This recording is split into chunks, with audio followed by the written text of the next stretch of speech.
Welcome to another episode of the Unfiltered Nonprofit Podcast. I'm Cherry Chen, your nonprofit CFO, and I'm thrilled to have you join me on this journey. This podcast dives into the real world of nonprofit leadership, sharing inspiring stories, experiences, and the truth about what it takes to operate a nonprofit successfully. Think of this as your mastermind session on the go. Now, without further ado, please welcome today's nonprofit leader.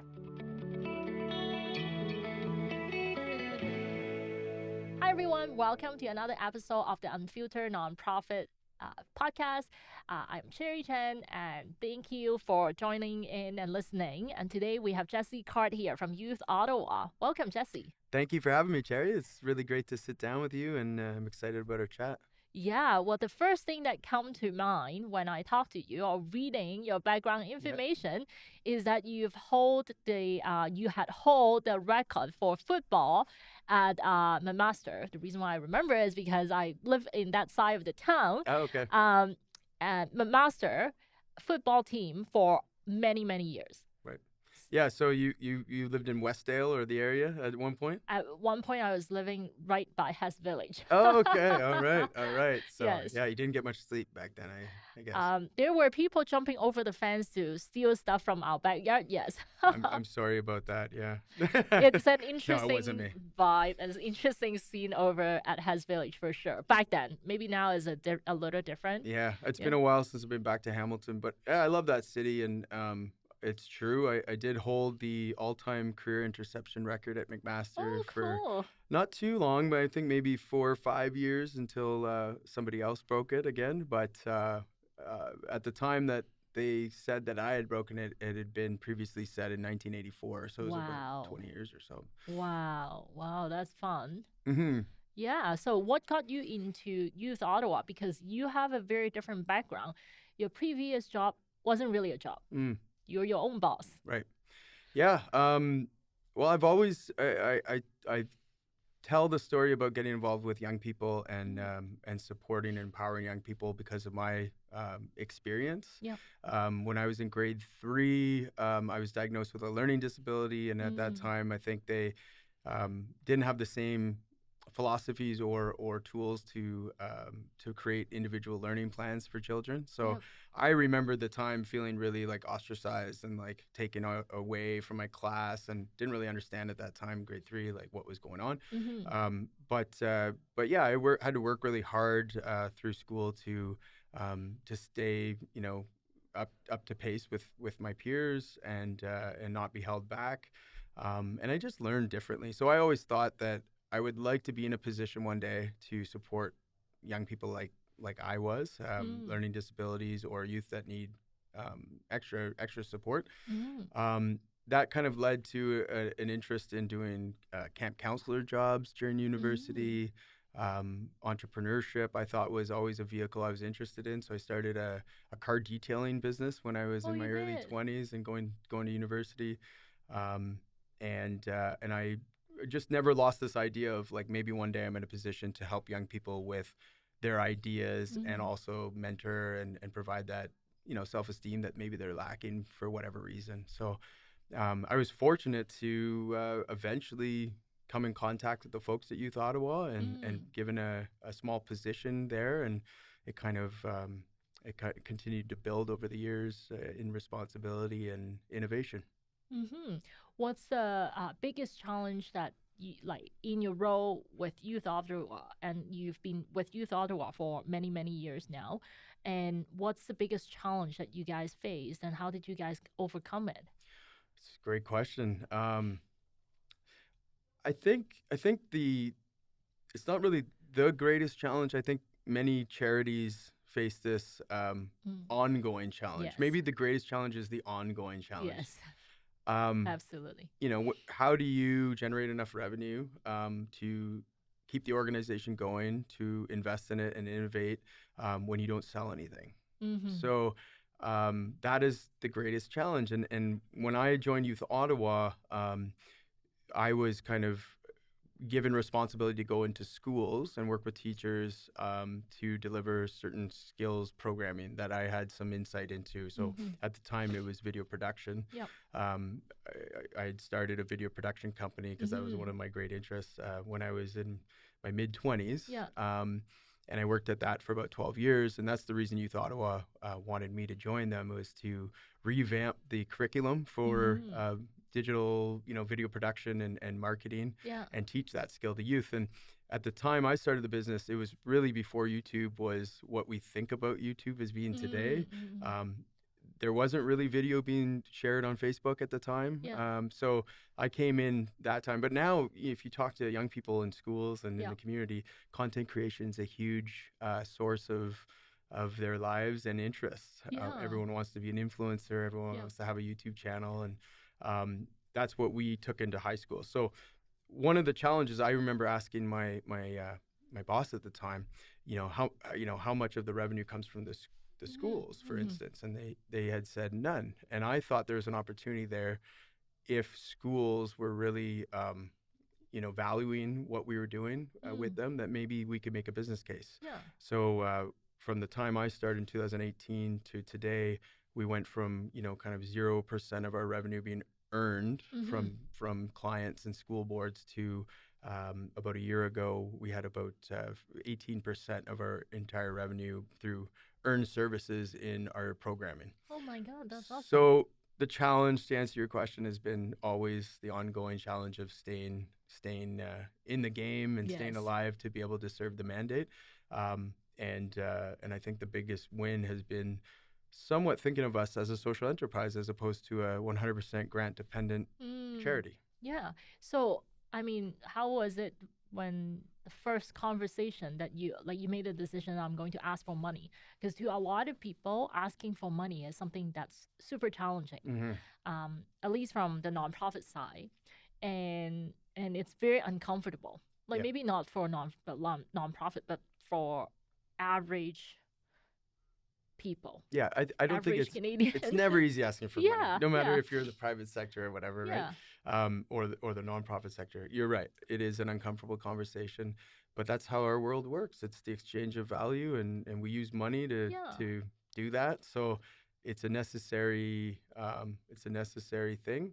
The first conversation was positioning what we know. I think a lot of times, you have a client, even if they're asking you to do things for free, it's validating that there's value there, and then softly educating that, the only way we can do this or continue to do this is if we have support financially. So, maybe there's a way that we can think of it that way together. And I was surprised, when you look at, for instance, our target client at the time was school boards. There are budgets. The Ministry of Education provides those budgets. We pay for those in our property tax. So it's just making a business case to say, I think we're just as worthy as a charity of receiving some of that budget as anybody else. And I wouldn't say that it's a grand slam approach where we have everything we need. But even if you can chip in 15, 20% of what you need year after year from earning on the program, and you kind of satisfy your mandate and your expenses at the same time. Yeah. Wow, that's awesome. So who was the first person that you talked to? You have to talk to someone, and that would be the school board directly? Yeah. So at the time that I was brought in, the first thing I did is talk to the teacher that we were actually delivering the program in the classroom of, and ask them if they knew anything about that. And that led to a conversation, I think, with the principal. And then at the time, we had a really amazing teacher, Cameron Jones, that was working, very progressive teacher and supportive, because he saw the impact in the classroom, in the community with the program we were delivering.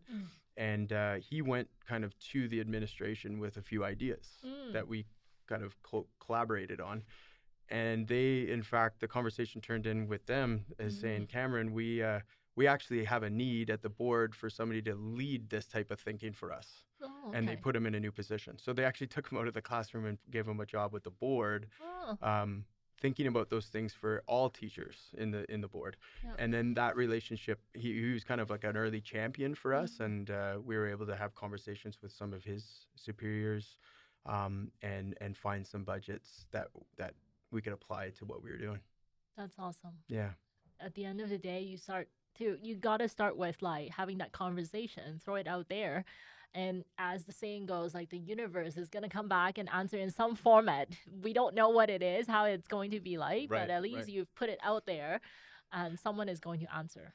Yeah, and you know, I've also been involved in other, I guess, nonprofit organizations, Yeah. but there tends to be, you know, before I worked in the industry, there was this thought of like, we shouldn't support them because they're not a nonprofit, Mm. or you know, they deserve, you know, this organization deserves our support because they're not in it for the money. Yeah.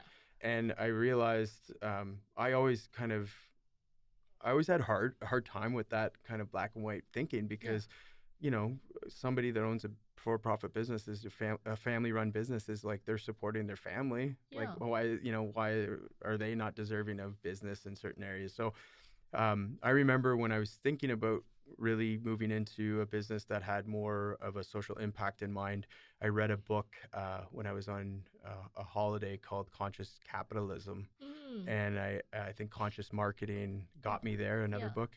But I was always kind of intrigued in a different way of thinking about business. And that definitely informed the path I've been on for the last, 8 years, that book. Because, say what you will about the capitalist, society, I think it's problematic for sure, but also it's maybe what the people say it's the best system going that we have, and it is capable of creating wealth. So that was something when I joined Youth Ottawa, the thinking at the Community Foundation was very much around social enterprising, and that resonated with me. Because my dad owned a business, and I never saw business as a bad thing. I always saw it being celebrated. So it's a happy medium, but it's it's simple, but it's not easy. Oh yeah, 100%.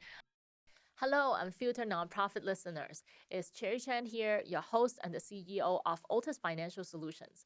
Let's talk about something that can be a major headache for many nonprofits: managing your finances. Are you feeling overwhelmed by budgeting, financial reports, or keeping up with compliance? You're not alone. Many nonprofit leaders struggle with these issues too, but you don't have to. At Otis Financial Solutions, we specialize in making financial management easy for nonprofit leaders and associations leaders. For over 18 years, we've been turning financial stress into peace of mind. Our services are designed to meet your unique needs, from day-to-day bookkeeping to strategic financial planning. Imagine having more time to focus on your mission, knowing that your finances are in experts' hands. If that sounds like something you need, I'm offering a no obligation 20-minute consultation. Let's discuss your challenges and explore how Otis can help you achieve your goals. Visit nonprofitcfo.ca to book your call today. Let's simplify your financial management together. I mean, the podcast guests that we were just having conversations with, they like one of them were like started off from like 100% government funded to like a year and a half notice of like no more funding at all. So you got to figure out your way to pay for everything. We're only giving you a year and a half to do your thing. So obviously got to start having those sales and marketing conversation. And then the second guest that we had today was talking also about like entrepreneurship into nonprofit and like what's the business case for it. And I thought that is brilliant because a lot of the time at least the employees that work in the sector may or may not be aware, even though yes, there is a cause and there is a purpose that you're working, striving toward, but the reality comes down to if this organization is not paying you, you're still not going to work for this cause and you still won't be able to achieve what you set out to do. Yep. Ultimately, it's a business, whether you like it or not. We're operating in the market. Yeah, the exactly. same, right? Things aren't free. Yeah. You're competing against for-profit organizations or sometimes government, because we're in Ottawa. for talent acquisition, and when you comes down to talent acquisition, you are still there. Like you can't achieve your goal without That's right. people. That's right. Yeah. Yeah, it's an interesting time with all that we're seeing. You know, Yeah. all the people suffering and the cost of living going up, the cost of housing, the food insecurity. Like these are all crises that are happening. But I think at Youth Ottawa, what the thing that I've always thought was attractive was, you know, for 28 years, it's been really focused on kind of solutions and blueprints for success, and not really, you know, investing in our youth is going to come back in a pretty good return. Like the current research is every dollar spent on like youth prevention will come back in $5 to $7 of savings in the healthcare system or criminal justice sector. So I really think if we're going to, you know, solve some of these problems, we have to look to the future, and we have to enable young people to think about solutions and let them try. Oh yeah, absolutely. No, you're doing great work, and I guess it also goes in your work done with or being done right now as well. Go hand in hand with your degree in crime prevention. It's a very interesting degree Yeah, that you have. Yeah. yeah. Prevention always, to me, like the way my mind works is if there's an issue we're trying to solve, like let's figure out how to solve it. Yeah. Not like half solve it, partially solve it. Like yeah, uh, studying at McMaster, and then I went and did a master's at Griffith University in Australia. It was really I thought an area that could support youth specifically. There's a lot of folks that are getting lost in the cracks and have unfortunately done something that that led them to coming into contact with the law, and I think, you know, if we can engage and be attractive as society to getting them involved in something, I think there's an opportunity to allow these young people to think about something larger than themselves. And you know, a lot of times that's the community, right? Like they don't see themselves in community, so therefore they don't care about it, and then that leads to you know, enables them to take kind of these actions that really harm people. I think there's a really a great opportunity there. So that's where I focused my studies, is thinking about crime prevention specifically. And then that led to a job working for the Youth Services Bureau at the William E. Hay Center for a number of years, where we were looking after young folks that are, you know, had committed a crime that's 5 years or more punishable as an adult. And that kind of opened up my eyes. But I ultimately left that organization to start a business with the eventual strategy of maybe one day I'll come back to be able to take entrepreneurship, media design, and then package that into something that can help young people prevent them from going and making those mistakes in the first place. And I'm pleased to say I'm in that work right now. Awesome. Yeah. Awesome. So other than I mean, you mentioned the biggest challenge that most nonprofit organizations are facing is like revenue generating, sufficient enough to support its the nonprofit organization's day-to-day operation. Other than the school board clients in terms of teaching and training, what are other sources of revenue that Youth Ottawa is looking into, or like have already got into, get them into the called financial independence? Yes. So we have a couple properties that we've been offering the community for a number of years, like over 20 years. Our main gala, it hasn't always been in the form of a gala, but it's an event every year. It was called the Spirit of the Capital Youth Awards, where we award young people that are illustrating great leadership or community service or entrepreneurship. We rebranded that last year as the 21 under 21 in Ottawa. Oh my God, that's awesome. It's the RBC 21 under 21, and we've tried to align that with the Ottawa Business Journal's 40 under 40, which I was privileged to win a couple years ago. Yes, congrats. Because, you know, I think part of recognizing youth that are creating solutions for their communities are really thinking about what they can do to support their city and their community is just as important to recognize that Yeah. so that other youth can see Yeah. that path and inspire other youth to get involved. Yeah. So we've been doing that, and we have sponsorship opportunities with Yeah. that. So, our model is, at least at this size of impact and scale, if we can get the community to rally behind that event and support those Yeah. sponsorship opportunities, we kind of feel like that will bring in enough Yeah. revenue to kind of keep things going. Mm. We also have, we've been fortunate to host the Mayor's Charity Annual Golf Classic for the last Nice. 24 years. This is the 25th year. Wow. And historically, a lot of construction companies in Ottawa have supported that. Yeah. But we're looking to expand that into other sectors. But once again, if a couple times a year we get enough critical mass to support our events, we will have enough funding to continue our programming. Maybe not with those two events enough to expand a great deal, but definitely to keep the lights on. That's awesome. That's awesome. And other thing that you guys do at Youth Ottawa is having all these programming available for youth. And in a world where we already know that our incoming year, the immigration number is going to go down. How are you ensuring that these programs would be able to be delivered, because you might not be able to hire the people? Right. Yeah.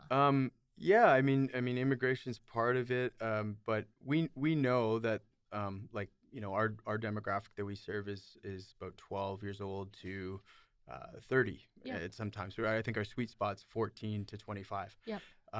But these days, I think we're considering youth up to 30 years old now. Is that right? Well, in many cases, the federal funding cuts off at 30 for youth employment programming. Yep. So yes, and one of the things at Youth Ottawa that has always been one of the philosophies is that I think we can provide programming for youth by looking at youth not as the passive beneficiaries of that programming, but rather involve them as active architects in delivering that programming. At the end of the day, the feedback we get a lot, and whether we're talking to frontline police officers or guidance counselors or youth themselves, is there's not enough to do. There's not enough programming, period.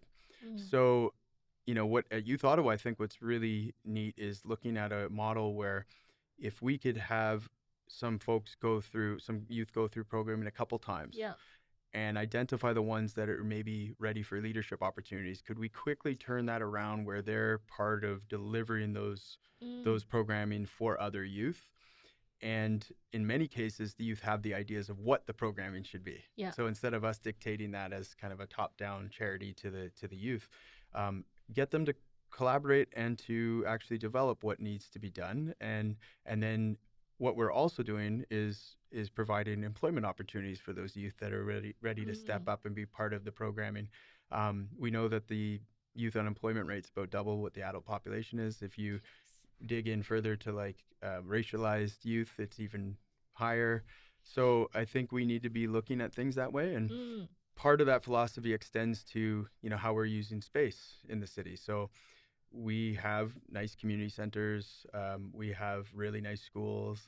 Yeah. These are facilities that are paid for through our taxes. Yeah. And in terms of schools, we need places for youth to congregate, to feel safe. Yeah. But some of the barriers is that what we haven't figured out as a society, how do we open up schools past when the janitors or the custodians are there, or how do we deal with the unions when in the summertime when they shouldn't be there, or there's not the responsibility. But to me, those seem like fairly simple solutions to solve to create space for youth to run programming in the summer.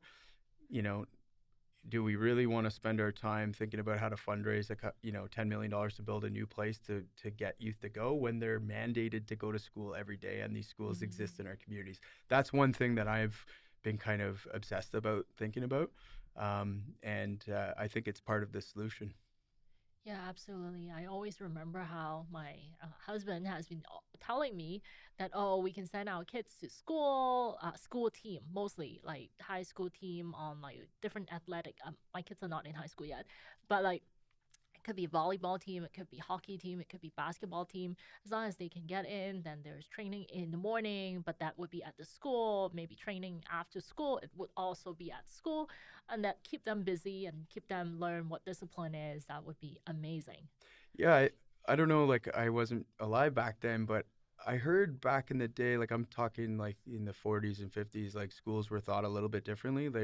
I guess the world was safer back then, maybe that's part of it, but they were really thought about like as community hubs themselves, Yeah. and they were more open to people coming in and out of them.